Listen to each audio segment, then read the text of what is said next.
जय महालक्ष्मी। ओम नमः शिवाय। मैं श्री जी रमण योगी आज आपको सर्वप्रथम आने वाली महाशिवरात्रि की हार्दिक शुभकामनाएं देता हूं। सन 2022 में फाल्गुन मास की चतुर्दशी जिसे आप बोलते हैं, उस तिथि को महाशिवरात्रि पड़ रही है। ग्रेगोरियन कैलेंडर के अनुसार 1 मार्च दोपहर 3 बजे के बाद महाशिवरात्रि प्रारंभ होकर 2 मार्च की मध्य रात्रि तक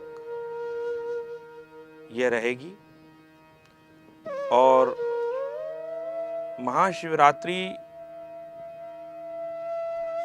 को अगर व्यापक दृष्टिकोण से देखा जाए तो यह पुरुष और प्रकृति के मिलन की रात्रि है। इसके पीछे 2-3 पौराणिक कथाएं हैं। पहले तो मैं उनसे अवगत करा दूं आपको कि एक कथा यह है कि एक बार भगवान विष्णु और ब्रह्मा जी में अपनी श्रेष्ठता को लेकर के अभिमान हो गया। उन्हें लगा कि हम दोनों में कौन श्रेष्ठ है। और इस स्थिति को जब भगवान शंकर ने देखा तो उन्होंने अपना एक तेजोमय शिवलिंग के रूप में प्रकाश उद्घाटित कर दिया। वो एक प्रकाश में अवतीर्ण हो गए और उस प्रकाश इतना अधिक लंबाई में था कि उसे नापने के लिए दोनों देवता तत्पर हो गए कि मैं श्रेष्ठ हूं, मैं इसकी गिनती करके लाता हूं।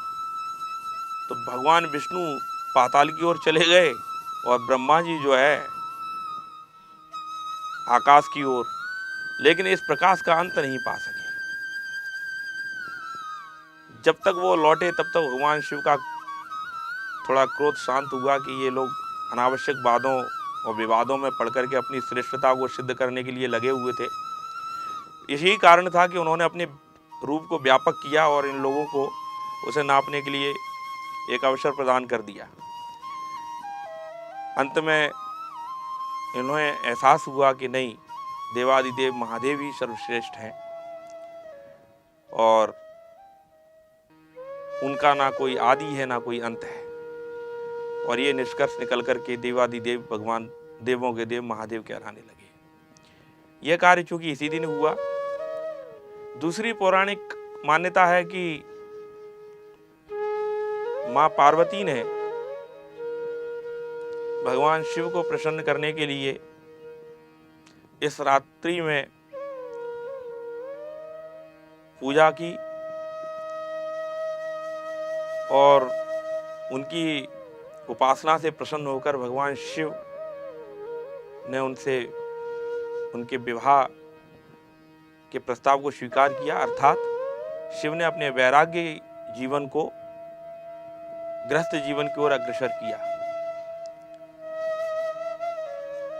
तो ये दूसरी पौराणिक कथा इसी दिन संपन्न हुई, इसी दिन हुई, इसलिए इसे शिवरात्रि।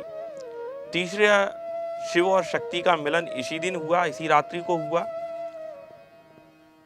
इसलिए शिव जी को यह रात्रि बहुत प्रिय है। और कहा जाता है कि इस रात्रि को जागरण करने वाले मनुष्य अगर विधि पूर्वक भगवान शिव की उपासना करते हैं तो उन्हें मोक्ष की प्राप्ति होती है और सर्व आनंद की प्राप्ति होती है। भगवान शिव अवडदानी कहलाते हैं, आशुतोष हैं, जो मांगो सो मिलेगा। एक कहानी है कि एक चोर जो है एक शिवालय में चोरी करने गया और उसको जब घंटा उतारने की सूझी कि ये स्वर्ण घंटा है, इसे भी उतार लिया जाए, तो उसने बहुत प्रयास किया, लेकिन वो घंटे को उतारने की स्थिति में नहीं जब पहुंच पा रहा था। ऐसा कोई उसे साधन नहीं मिला कि वो जिसके माध्यम से उस घंटे तक पहुंच सके। तो उसको जब कुछ सूझा नहीं तो उसने लेकर के शिव जी की पिंडी देखी कि इसकी ऊंचाई फिट बैठ रही है, इसी पे खड़े होकर के घंटा निकाल लेते हैं। और जैसे ही उसने घंटा निकाला तो देखा कि भगवान शंकर सामने खड़े हैं। डर के मारे उसके हाथ से घंटा वंटा सब छूट गया। उसने कहा, प्रभु क्षमा करो, मुझसे बड़ी गलती हो गई, मैंने बड़ा पाप कर दिया, आपके यहाँ चोरी नहीं करना चाहिए थी। उसको लगा कि शंकर जी आज साक्षात उसके प्राण लेने के लिए आए हैं, और शंकर जी अगर आ गए, वो कालों के काल हैं, तो प्राण जाने ही जाने, उन्हें कोई बचाने वाला नहीं है। तो उसने पहले से ही अपना समर्पण कर दिया। तो भगवान शिव मुस्कुरा के बोले कि नहीं पुत्र, मैं तुझे दंड देने नहीं आया हूँ, मैं तेरी भक्ति पर प्रसन्न होके आया हूँ। उसने कहा प्रभु मेरी क्या भक्ति आपको ऐसी दिखी, मैंने तो जीवन में सिवाय पाप के कुछ किया ही नहीं है, जीवन भर चोरी करते हो गया। बोले नहीं, आज तूने बहुत बड़ी भक्ति कर दी, सारे पाप क्षीण हो गए तेरे। बोले क्या? बोले बाकी सब लोग तो मुझ पे आग धतूरा फल फूल चढ़ाते हैं, तूने तो स्वयं अपने आप को ही आज मेरे ऊपर न्यौछावर कर दिया, चढ़ा दिया। तो इस कथा से अभिप्राय यह है, इस प्रसंग से, कि शंकर जी की इस उपमा से ये जानने की हम कोशिश कर रहे हैं कि भगवान शंकर अवतारदानी हैं, बहुत ही जल्दी प्रसन्न होने वाले देवों में माने जाते हैं, इसीलिए उनको भोलेनाथ कहा गया है।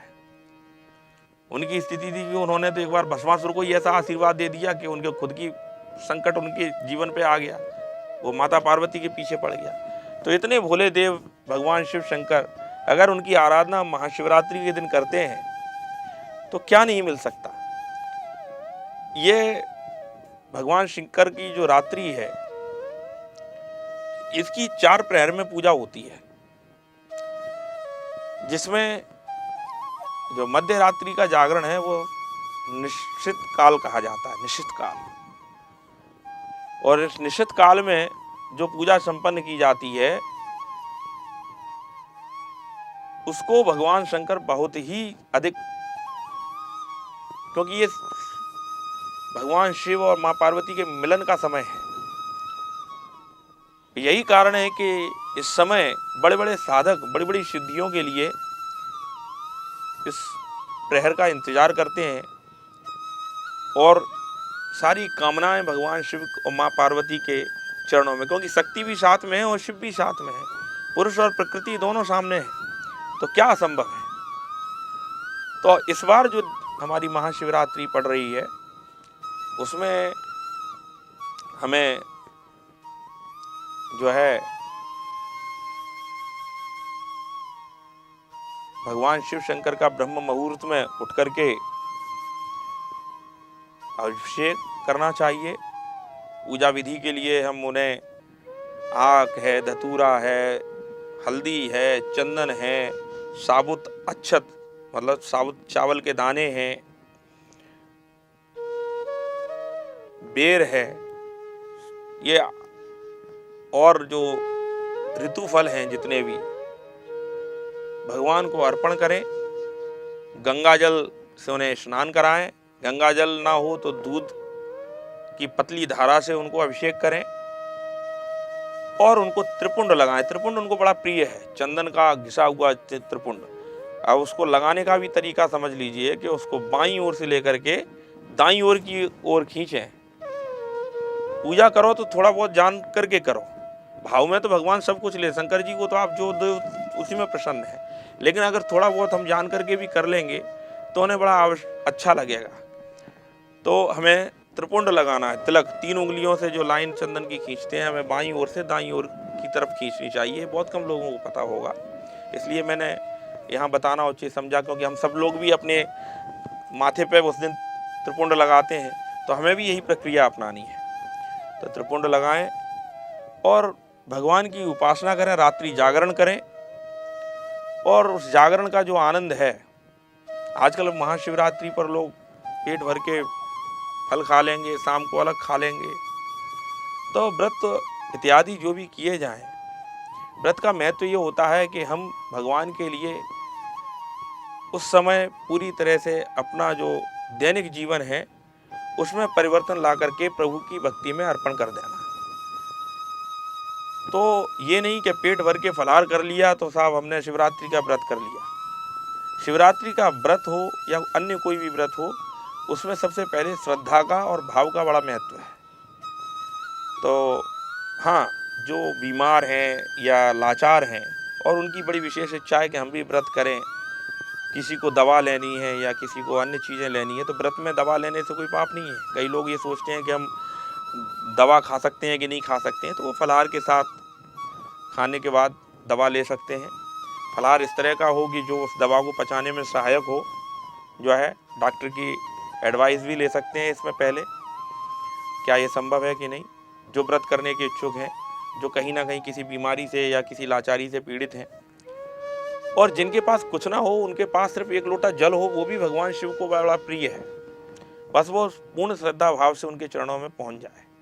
बेलपत्र चढ़ाने से पूर्व ये विशेष ध्यान रखें कि बेलपत्र कटा फटा ना हो, उसकी तीनों पंखुड़ियां खंडित नहीं होनी चाहिए। आजकल बाजार में ढेरों टोकरियां लेके बैठ जाते हैं, उन्हें लिया नहीं है तो मत चढ़ाओ, एक फूल चढ़ा दो, लेकिन उल्टा सीधा काम मत करो। तो ये सारी चीज़ों का ध्यान रख करके जब आप ये कार्य करेंगे, मधु चढ़ाओ उनको, दही चढ़ाओ, दूध चढ़ाओ, घी चढ़ाओ, हल्दी की पिसी हुई चढ़ा दो, गांठें चढ़ा दो, सुपारी चढ़ा दो, इलायची चढ़ा दो, अक्षत चढ़ा दो, कुमकुम चढ़ा दो, क्योंकि उस दिन माता पार्वती भी साथ हैं उनके। कुमकुम शंकर जी पे वैसे नहीं चढ़ाई जाती, शिवरात्रि पे चढ़ा सकते हैं आप, जो है। तो ये सारी चीज़ों को जो है ध्यान में रख करके आप पूजा कीजिए। और जब भी फलाहार करने बैठें तो भगवान और माँ आदिशक्ति का स्मरण करते हुए फलाहार ग्रहण करें, अति आनंद की प्राप्ति होगी। और वो फलाहार का समय कोई एक समय आप फलाहार कीजिए, चाहे प्रातः मध्याह्न समय में आप कर सकते हैं, दोपहर में, और या रात्रि में भगवान का पूजन अर्चन करने के पश्चात ग्रहण कर सकते हैं। रात्रि जागरण अवश्य करना चाहिए, ऐसी मान्यता है। आप अपनी सुविधा, अपने समय के अनुसार जो मैंने विधि बताई है उसके अनुसार करें। आगरा एक पावन धरा है, यहाँ मनकामेश्वर जी के रूप में भगवान शिव की जागृत प्रतिष्ठा है। और आप सब लोग किसी भी मंदिर में, जरूरी नहीं है कि मनकामेश्वर में, ये नहीं कि वहाँ भीड़ की अधिकता और कोरोना का समय या स्वास्थ्य संबंधी निर्देशों की अवहेलना करके हम भक्ति भाव में डूब करके चले जाएं। भगवान जहाँ है, जिस जगह है, जिस मंदिर में आपको दिखाई दे, श्रद्धा भाव से पूर्णता। पूजा धक्का मुक्की में नहीं होती। और एक दिन की पूजा से ये नहीं है कि आज हमने शिवरात्रि का व्रत कर लिया तो साहब भगवान साल भर के लिए प्रसन्न हो गए। वो शिवरात्रि का महत्व है, आपको पूर्ण श्रद्धा के साथ में पूजा पाठ करना है, और उस पूजा पाठ में पूर्ण तल्लीनता होना चाहिए, शांति। जिस मंदिर में शांति मिले, छोटा ही मंदिर क्यों ना हो, वहीं भगवान को आंखों में बसा लो। आपको शिवरात्रि पे भगवान मनकामेश्वर के दर्शन सुलभ ना हो तो 1-2 दिन पहले से अभी दर्शन कर आओ, उनका आशीर्वाद ले आओ। आपको लगता है कि आपके घर से बहुत दूर हैं या बहुत ज़्यादा भीड़ रहेगी, आपकी उस शरीर साथ नहीं दे सकता भीड़ की धक्का मुक्की का, या उसके बाद करे आना दूसरे दिन, तो प्रभु तो सहज सुलभ हैं। ये नहीं है कि हम उसी दिन जो है इस कार्य को करें।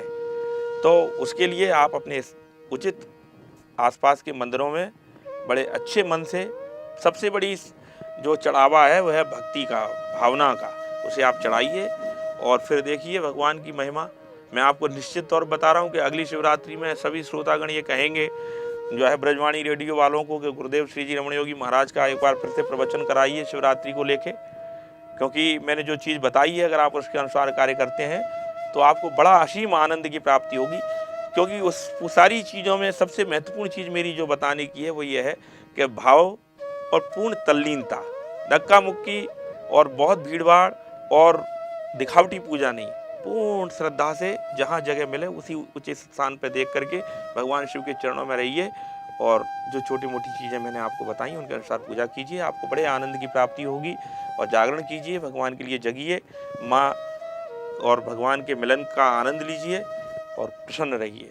भगवती महालक्ष्मी माता की कृपा आप पे सदैव बनी रहे। भगवान शिव शंकर माँ पार्वती आपको दीर्घायु, स्वस्थ और प्रसन्न रखें। नमस्कार, धन्यवाद दोस्तों।